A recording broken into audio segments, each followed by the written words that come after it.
So, guy says this to me over the weekend, and I'm trying to sort of figure out if this is an okay way to look at it. It's going to be challenging. But he says, hey, once you accept that the Giants are just a 500 team, nothing more, nothing less, you will have a much more enjoyable experience watching them. And I went, okay. I don't know if that's true. I can't deny it because I can't get myself to the point of just accepting that they are 500 and stink, even though that message has been pounded into my head for well over 120 games. Yeah, 126. Okay. 63 and 63. Because acceptance is if you care, if you don't care about Giants baseball, then you don't care. Right. But if you care, acceptance of that fact feels like a defeat in and of itself, doesn't it? Yes and no. It really feels like a defeat relative to where you were at the start of the year when you were 0-0 and you thought, okay, Snell and we got Jung-Hoo Lee and this team's going to be more exciting. They should be better. And I like our chances, 85 wins and maybe this and that. And you have all these hopes. And then you get 126 games in and you've been slightly above 500. You've been slightly below. But by and large, you've been 2 steps forward, 3 steps back, 3 steps forward, and 2 steps back. You've been this kind of team. And just hearing you lay that out, it reminded me of being a Cal football fan. And my son went to Cal. I prefer Cal over Stanford, but you're a Cal football fan. And, the season's about to start. Week 0 is coming up this Saturday. And if you're a Cal fan, you're looking at the schedule and you're not thinking national championship. You're not thinking Pac-12 championship. It doesn't exist anymore. You're not even thinking about really any championship. You're probably thinking, you know what? If we could make it to a bowl game, that would be good. Yeah. How about let's go 6-6, let's go 7-5, and let's make a bowl game. And that's kind of where you are now as a Giants fan, and it's kind of a sad reality. If you're a Cal football fan, you've been there because they haven't been phenomenal in really my whole life. I mean, they've had a couple of flash years, but unfortunately now being a Giants fan is kind of like that and I like what your friend was saying about, the acceptance. We talked about the 5 stages of grief a lot, the Kubler-Ross model, and you get to acceptance where, you realize, okay, this is who the Giants are, and I've come to accept that. So then maybe you can enjoy the last 5 weeks of their season, and, they might somehow make it into the wild card. I doubt it, but you just enjoy the last 36 games and, hope that you can enjoy the 18 wins more than you enjoy the 18 losses. An 85-win season would mean going 22-14 the rest of the way. Sure. Although it would mean going 19-14 the rest of the way against the difficult part of the schedule, because that would presuppose they win these next 3 against the absolutely dreadful Chicago White Sox, which they probably won't do. Yeah. But they should. They're that bad. But anyway, well, 30 times the White Sox have won baseball games, I'm being told. Yeah, the Giants will probably take 2 out of 3. That's probably what will happen over these next 3. They probably need to win all 3, and I don't even know what need means. I mean, we've reached a point where it's like 85 wins will get you in. I don't know that. The Braves might win 86. I don't know. You know what I mean? That might not be good enough. But I just look at this and I go, all right, you're 63-63. You're clearly not great. You're not great. So I don't know why you would swagger into a room. But you need to start swaggering into a room. And I don't know if there's a way to fake it to make it. But there is stuff that I am watching that is so mind-boggling in terms of how bad the Giants are overthinking their game and how deeply rooted their confidence problem is, okay? When you've got, and I'm trying to think of what the score was. I'm pretty sure, Grandy, back me up on this. Still 0-0. Still 0-0. You talking about Saturday? No, yesterday. Okay, yeah. So they don't score Saturday. And then they hadn't scored on Sunday. Yeah, for a while. So the 7th. We're looking at a good solid 15 innings of goose in Oakland. Okay? And somebody gets a hit. I forget who it was. I think it might Chappie maybe got a walk. Something happened. And then Casey Schmidt came up. And I'm like, kids, gather around. Watch this. Watch this. There's going to be a nice breeze coming through here pretty soon. This guy swings at everything. I'm sorry, Casey, but come on, man. Stop swinging at everything. But he swings, and he cues one off the end of the bat. And a little squibber gets right by the first baseman, and it goes into short right field. And it's hit so softly that it doesn't get out to the right fielder and whoever the runner was. I think was it Chapman? Chapman leadoff single, Encarnacion struck out, and then the Schmidt single that you're talking about. Squibber. That ball got Schmidt on. Yeah. Yeah. No, it didn't. First baseman. I'm okay. I definitely have my shares of eating. Yeah. Oh, sorry. We'll allow it. I allowed it. Granny didn't. He dumped it. So off Chappie goes to third base. First and third, one out. 0-0. What inning, Grandy? What inning? Top of the 5th. Top of the 5th. We haven't scored all weekend long. 0-0 tie. Have not scored since Thursday. And you got first and third and one out. Gee, what could go wrong? I get that situation has been awful for the Giants this year. Here comes Mike Yastrzemski. Now, lefty is still throwing. Is that right? The lefty is still throwing. Yeah, for the JP A's? Sears. All right. Sears is still throwing. So, okay. Tough on lefties. Tough matchup. I get it. First pitch. Swing and a drive. No. First pitch. I've been wrong a lot this segment. We square Oh, boy. to bunt. Not a squeeze play. Chapman is one step off of third base just watching the game, which tells me that we're doing a safety squeeze, which when you haven't scored all weekend, that's one way of being like, well, yeah, we just, like we're trying something. And of course, predictably, Yaz Popped him up. pop him up in foul ground. Oh, jeez. The catcher easily grabs it. Rally over. That's the end of that. I've never watched a professional sports team think less of itself than this Giants team does. To where you have first and third with one out in a scoreless tie, and collectively you think to yourself, I don't see any way that we're going to score here. Well, you just said it. They hadn't scored since Thursday. But I don't even know how many of those kinds of opportunities they had.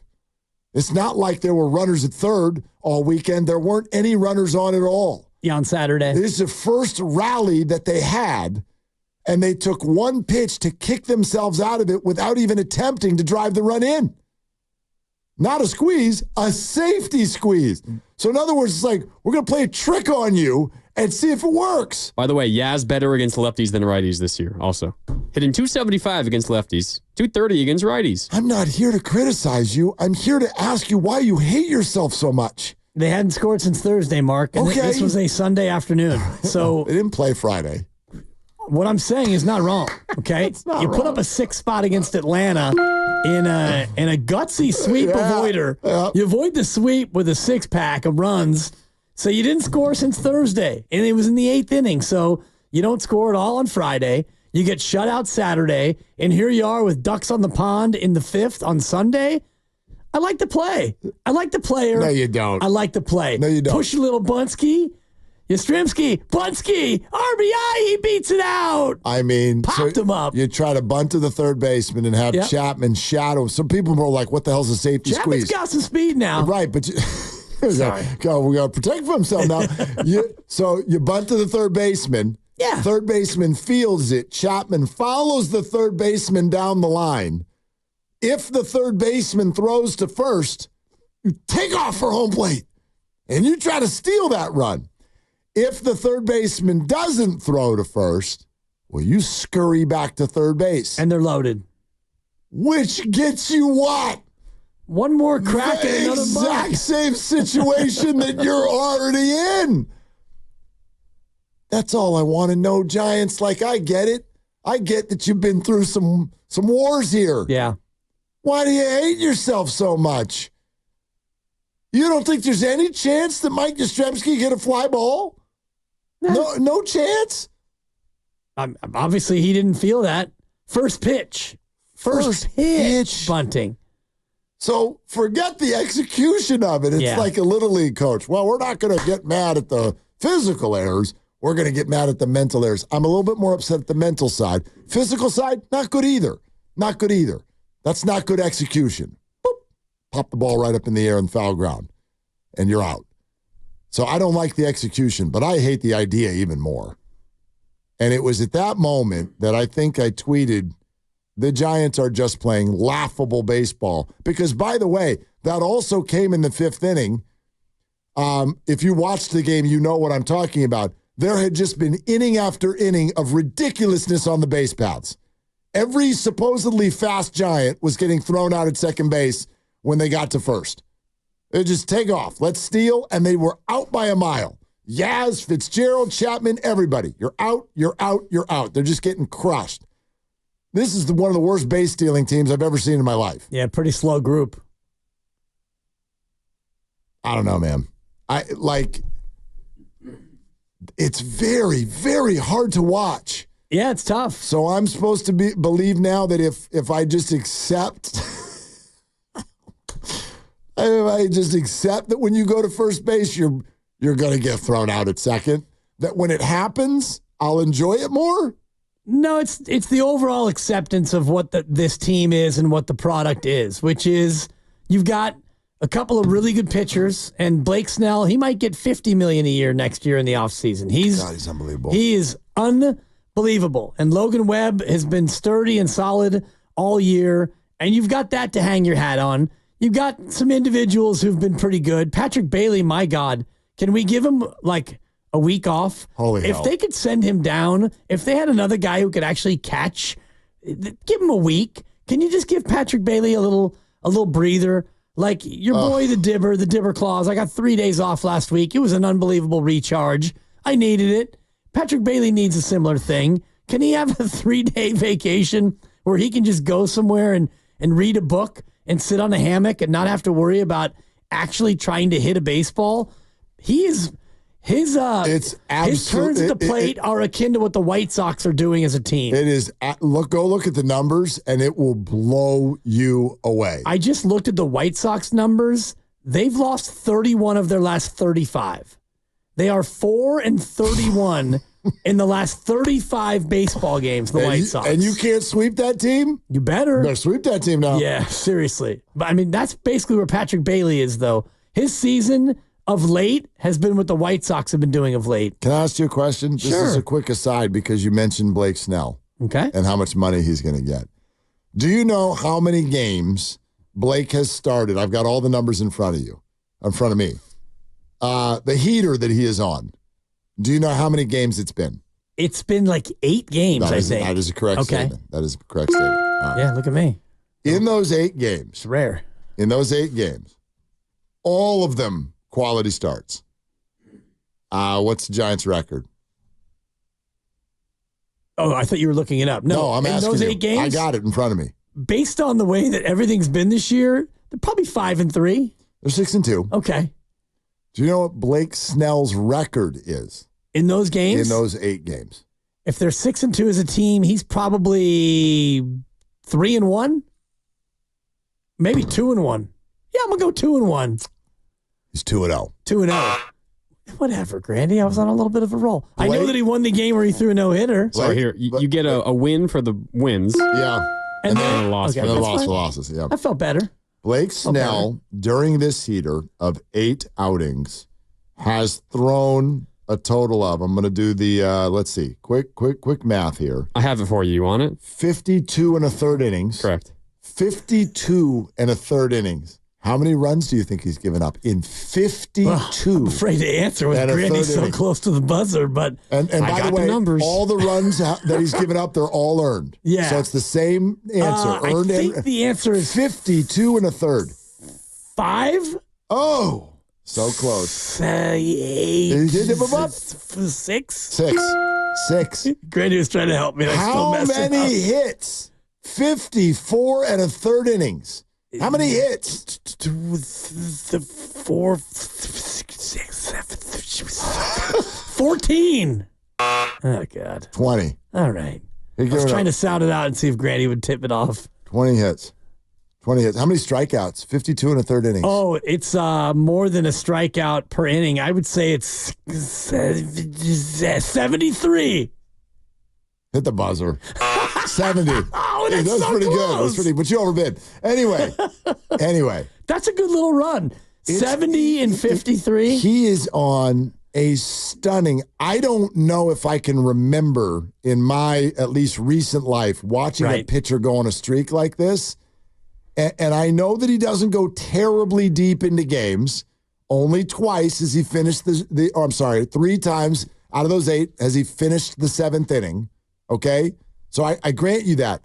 But that level of pitching, 2 wins. Yeah, 2 wins. Out of 8 games, he's been able to earn the win twice, and he barely allows a base runner. He barely allows the other team to touch the ball. He's absolutely perfection personified on the mound right now. He's incredible. He is cocky. He is arrogant. He is all of those things because when he winds up, he knows he's going to throw a dart exactly where he wants to throw it. Last Monday, he faces Atlanta, 6 1/3, 2 hits allowed, 11 strikeouts. They lost the game. They lost the game. Because Frisbee guy, 1-0 Rogers. in the 10th inning. 1-0. 1-0 that was the Chris Sale game. Yeah. Yeah. So that's to your point about how it's gone. And that's just the way it goes. In 1, 2, 3, 4, 5 of the 8 outings, he has given up no runs. Yeah. But only 2 wins. So why are we bringing all this up? You know, you brought up how much money. Yeah, I do feel like Blake Snell probably going to opt out. Yeah. Yesterday. He's the best pitcher in the game right now. 7 innings, 1 earned, 6 hits, 10 punchies. Best pitcher in the game right now. No decision. No decision. And if you're Blake Snell. And in fact, he probably should have lost. Right. I mean, Mike Yastrzemski's nailing people at third base. The umpire's ringing up strikes on 3-0 pitches with the bases loaded that are out of the zone. He got some breaks. Yep, he did. But if you're Blake Snell and you love pitching in that park and you're doing really well there, do you really want to come back and be a part of this team where you've got some of your most diehard fans yourself starting to come to terms with accepting mediocrity? Is that really what Blake Snell wants to be a part of, no matter what the money is? Well, I have no idea about that. It's more, to me, this is still an in the moment, like, let's talk about Blake Snell being on this baseball team and the fact that their offense has reached a level of a lack of confidence to where you can have a pitcher go on a heater like this. And by the way, while this is all happening, maybe not right at the beginning, Logan was a little wobbly coming out of the All-Star break. He has been equally insane the last 4 starts out. Like, to have your 1-2 punch doing this. Now, the other 3 guys in the rotation, it's a little fits and starts, and Robbie Ray the other night, I don't know what's going on there, but so I understand all that. But to have your 1-2 punch doing this, and you can't give these guys 2 runs. You can't win these baseball games. They are so frustrating. Yeah. 63 and 63. They are so maddening to watch. And that's that's where I'm at. It's not like, for a moment, it's not playoffs or not playoffs. They are infuriating to watch play baseball. Yeah, it's tough. And I do liken it to, I bet everybody can relate to this. I don't want to get too deep in the weeds, but like, we live in an age, especially for teens, where anxiety and depression is absolutely out of control, and watching it is painful. Watching someone go through that is painful, and the Giants have the baseball version of it. Like, you sit there and you're like, why? Why on earth? You come to the plate with a bat and you have like no intention of hitting the ball. You think they give up. They give up before the at-bat even starts in the biggest moments of the game. And it's just terrible to watch. part of me understands it. I get why Bomel's like, well, we're not going to get a sack fly. Yeah, you haven't. We're not going to get situational hitting here because we're terrible at it. But I'd rather see them just keep swinging, man, and go down. Keep swinging. Don't give up before these at-bats even start. Safety, squeeze, 5th inning, 0-0 game. Hadn't scored since Thursday. Swing the bat. See what happens. I don't know. Maybe you accidentally hit it. You might, but the thing that's, I think, most maddening watching it as a Giants fan is that when the pitching was when the pitching was not great earlier in the year, the offense was better. And now the pitching is, like you said, Snell and Webb have been amazing their last handful of starts, and now the offense has gone south. They haven't had the ability to have the hitting and the pitching line up at the same time. Yet, when you look at it, the math is still there. Oh, boy. And I hope Steiny's listening because I didn't get a chance to hit him with that earlier. You're only 4 games out. 4 games out. And you've got the White Sox for 3. And as I mentioned, the White Sox have lost. This guy is such a D. They've lost 31 of their last 35.